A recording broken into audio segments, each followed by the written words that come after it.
Lovely people, welcome back to another Writing Tip Tuesday. I'm Sammy and I'm a writer who likes to help other writers become better writers. This week I want to do something a little different. I want to start a little mini-series here. This is going to be going off of the video where I talked about how different types of writing can help a writer grow in different ways. And I'm just going to be talking about what I love about these particular formats from my own personal perspective. So this is going to be part one, and I'm going to talk about screenwriting. To give you a little bit of background on why I started looking into screenwriting, I wanted to go to college specifically for screenwriting. That's what I wanted to do. I wanted to write movies. And I thought that I would be really, really good at it because the way that I get my ideas, it's very visual. Screenwriting made sense. I really liked movies. At the time, I really liked watching movies. I really liked the way that it goes from being on the page to being in a movie, and I thought that I would be really good at it. So I started looking into colleges for screenwriting and then promptly realized that that would be very, very expensive. So I ended up going to the school that I went to and I focused in screenwriting in my cinematic arts degree. So I'm just gonna go into some of the details that I love about screenwriting that keep drawing me back to screenwriting. The first one that I'm gonna bring up is that goals are super, super easy to set, and they are in a lot of ways very easy to achieve. The way that screenwriting is formatted, every page is 1 minute of screen time. Give or take a few creative liberties by the production team, there's typically you shoot for every page equaling a minute. So if you want a 10-minute short film, you write 10 pages of script. If you want a 2-hour-long feature-length film, you write 120 pages. It's really, really easy to set goals for how many pages, how much story, how many things are gonna happen, when you have to get things done, and make sure that everything gets into the story without having to worry about if you're gonna hit a certain word count or any of that kind of thing. Typically you have like, I wanna get between this page and this page to get the story out, and I want the story to be really effective in that amount of pages. Which for me, having that structure makes it really, really easy for me to just go. Like, I've got 120 pages, I can get this cranked out. I can write a first draft of a movie, like a feature-length film, in like 2 days if I have the full idea. It's not gonna be good. Absolutely not gonna be a good draft, but it'll have all of the aspects of the story for me to build out of and like dig deeper into. Why is this character here? Why is that character there? And why they're talking to each other, and etc., because I've got that framework. It has to be done within these amount of pages. And that works for me. So I love that about screenwriting. There's also somewhat of a formula for writing screenplays that is expected in the format. It's how they work. It's how they keep audiences' attention. It's how they're always structured, because you have to do certain things with a movie that you don't necessarily have to do for like a book or a play or a short story or any of those platforms. You have to really draw in an audience for a movie because that's what they're for. They're there to draw in the audience. And with the way that screenplays are judged, it's pretty much you have to get the reader's attention within the first 10 pages and you have to get the viewer's attention within the first 10 minutes or they're not going to want to watch the movie. So this formula really stems from the 3-act structure or Freytag's pyramid. You have to hit certain points in the 3-act structure or in Freytag's pyramid, however you want to think about it. You have to hit the certain markers by a certain page of the full quantity. Like a certain percentage of the movie has to go by before this can happen, or you have to get this done. This certain event has to happen before you hit page 30 or whatever it is. And it's really effective to keep your story moving and make sure you are only putting in the things that are very important and the things that will draw in your audience. It's practically impossible if you know what you're doing, if you've read how to write a screenplay and what screenplays do and why. It's very, very hard to spend too much time in an event than what it needs. And I really like that because I have a tendency to go a little bit too deep into stuff when I don't have those barriers and I don't know what is interesting to other people versus what is interesting to me. So having those like outside parameters make it really easy to make sure that this is going to be something engaging for everyone. The way that screenplays are written is particularly structured. Everything has a certain width, type of font, space on the page to have it equal out to that one page being 1 minute setting. And that structure is really easy for me to write. It's really fast. It's really like natural for me to write in that way. It flows out of me in a very confident way. It's basically structured that this is the page, right?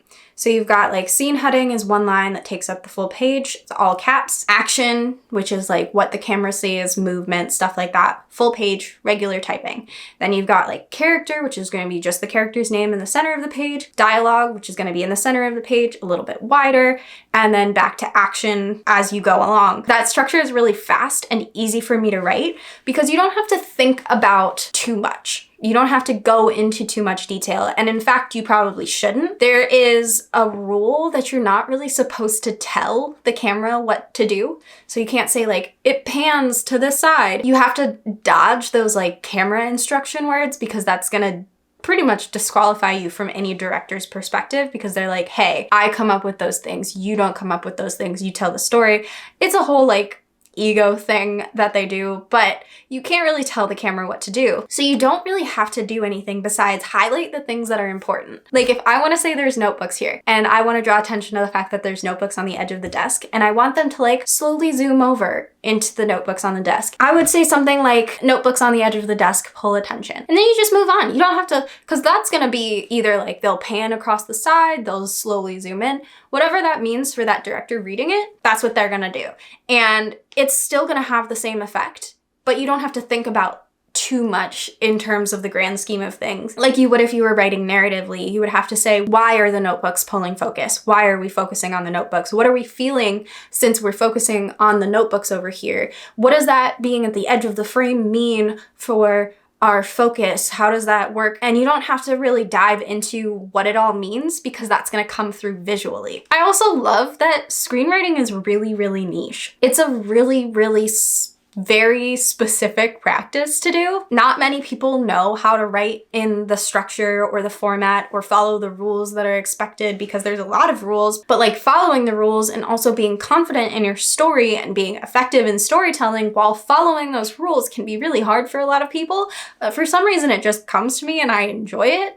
And I enjoy those parameters that set other people off. And not many people know what makes a movie on the page versus what makes a movie on the screen. A lot of people can feel like they know what's going on in a movie because they've watched it, but it's really hard for people who have never done it to look at a screenplay and know what's going on. I wrote a feature-length film and I did an independent study for my revision process on it because it was the biggest thing that I had written up until that point. And I wanted some people to read it and just give me their feedback on the story. And I sent out instructions on what these things mean, how these like shorthand words, what those mean while you're reading through it, because there's a lot that goes on. And to just read a screenplay without knowing any of that stuff is super difficult. It's like a foreign language sometimes. There are things in it that just don't make sense if you don't know what they are. And I feel very special knowing what they are and knowing how to effectively use those terminologies, phrases, and tell a good story at the same time. And it's really hard for somebody to tell you that you're doing something wrong when they don't know.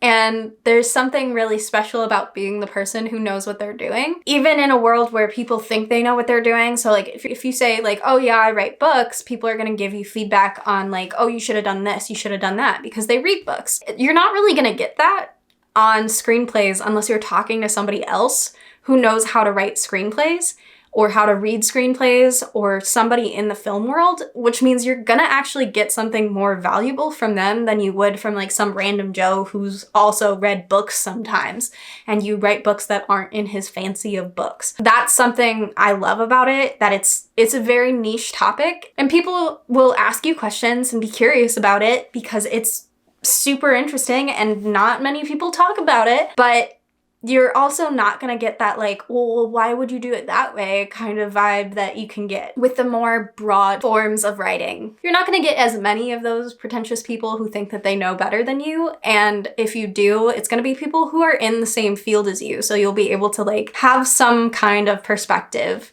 on them as a person as well. I mentioned it briefly at the beginning, but my ideas are naturally more movie leaning than they are for a lot of other platforms. I have a lot of my ideas come from dreams, which I talked about in my ideas video. And a lot of those are very visual things. They're very like, these are the things that I'm seeing. And then I build a story around that. And some of those stories, some of those images, I personally don't feel like I could do justice without having a visual medium for them. If I have something that comes to my mind that's just like this beautiful image, and I don't think I could describe it in the same way that it made me feel looking at it, that's something that I would feel like would definitely need to go into a screenplay. And I don't have as much practice as I would like in describing those images, so a lot of my story ideas dive into that screenwriting world just because it feels more like the place where those stories belong. I also feel like there's a few aspects of screenwriting that lead to a more fantastical aspect of storytelling where it's real life adjacent, the way that I think of screenwriting and movies. It's not necessarily something that I would always think of as possible. It's usually like the best case scenario or like the coolest possible way for these things to happen. And that's being dug into a lot more lately with the like, what's the coolest way we can show this happening? Which has drawn me away from watching movies lately. But a lot of the things that I think of as stories that I want to tell that are a bit out of the realm of what I would deem reasonable, those are typically something that I would put into a screenplay where it's something more on the fantastical side of the world. Like superheroes are gonna be there, like a perfect rom-com would be there. Those kinds of like, the things that feel like they are just out of reach for normal everyday life. Those are the things that I would want to put into screenplay format. Another thing that makes me love screenwriting is that during college, I had probably the absolute best screenwriting teacher on the planet. And I took pretty much since she started working at the university I went to, I took a class with her every single semester until I graduated. And I would not want to go back to college, but I would love to take more of her classes. That's how much she was a great instructor. Absolutely adore her. Having a really good teacher in something can lead you to feeling more confident in it and feeling more passionate about the craft because you had a mentor who had the same passion for the craft. And that can work the exact opposite way as well. If you have a teacher who doesn't have the same passion that you would like to have in a craft, then you're not going to have the same passion, or they're going to deplete some of your passion. Or you could be fantastic at withholding other people from impacting your passion and stay as passionate about your craft, even if they're like stomping on you. In that case, like keep doing you, mad respect. I don't have that. I have a very like what goes on outside of me reflects into me kind of experience with art and art practices. Because it's like the modern era, there are programs that format your screenplay for you. So you pretty much just have to hit like enter and tab a couple of times to get that like scene tag, action, character, dialogue, that format all figured out. You just need to know the shortcuts on that program. And they just keep getting better and better and giving you like more options for story planning, figuring out what goes where in your Freytag's pyramid and like all of that kind of stuff. And the ones that I have used have been Celtx when I wanted to use it for free.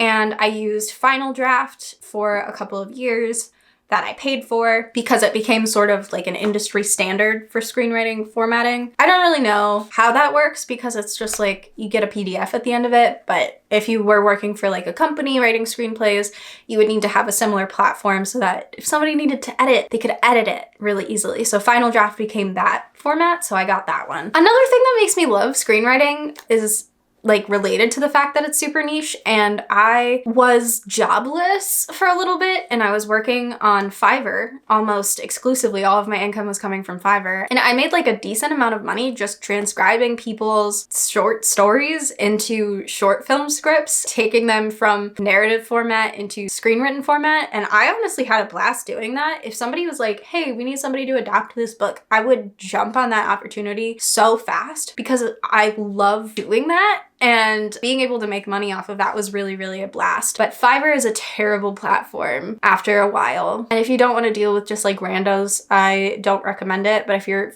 like really great at customer service and really, really great at dealing with Karens, especially Karens on the internet or people who just like don't speak English effectively on the internet, who get mad at you because they don't speak English effectively, then like Fiverr is a great place to make money. It's a very temporary place for me to have made money, but I was very happy to have had it and had the skills of screenwriting to be able to make money off of it, even if it wasn't selling scripts. I would say pretty confidently that screenwriting is my favorite format of writing. It's the one that comes comes the most naturally to me. It's the one that I feel the most confident in, but I would also say that it's the one that is the most difficult to figure out how to get out into the world, because if I don't want to produce a screenplay that I've written, I have to find someone to sell it to. I have to find a director or producer who would want to do it. I would have to submit it into festivals and like do all of these things, and that's exhausting to me. While I adore and love writing screenplays, I do think that it's not the thing I should be focusing on right now, so it's not, even though it is currently my favorite. I just want to be able to get my stuff out into the world, and I think having my stuff out in different formats first would make it easier for me to get my writing out in a different platform, because it's very like who you know is how you get in for screenwriting and getting your script read for things. So if I have a name for myself somewhere, I can say, hey, I wrote this. This is published by this. This is how many people have read this. This is a screenplay I've written. I would like you to take a look at it, to a studio or an agent or whoever, whatever route I would want to take for screenplays. Then I would feel more confident about it and feel like it wouldn't be a lot of chasing closed doors. So while screenwriting, I think, is like my first love, my most confident, the place that I feel the most comfortable writing, I do think it's time for me to develop other spaces to be the same level as screenwriting or surpass screenwriting, because I want people to read what I've written, and I want people to read what I've written outside of like classroom settings, or like sending it off to my family or my friends to read, or finding a writing group in the area to read my writing and give me feedback on it. I would like it to be out in the world, and screenwriting just is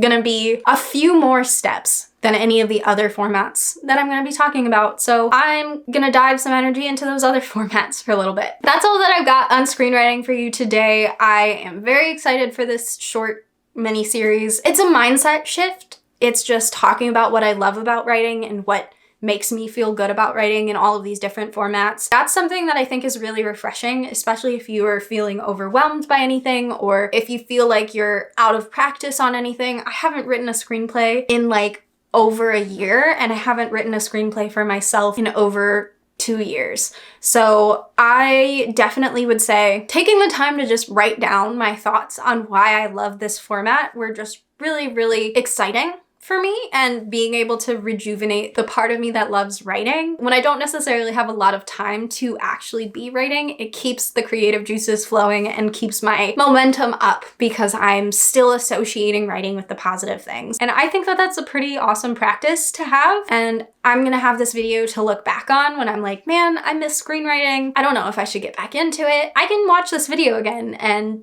remember what I felt in this moment and how much I love screenwriting. That is all that I've got for you today for part 1 on screenwriting. Next week, I will be back with part 2, and I'm gonna be talking about playwriting. Let me know in the comments if you've ever written a screenplay. What was your experience of it? Were you in the camp of there being too many rules, too many barriers, too many things to go on? Or were you in the same camp as me where it's like, I love this structure and it's very rewarding for me to have and succeed at? I would love to know what your experiences are. Why have you never tried screenwriting if you've never tried it? Is it intimidating? What's going on there? Talk to me about your thoughts on screenwriting, and I will be back on Saturday for another story study, and then I will be back again on Tuesday with part 2 on playwriting.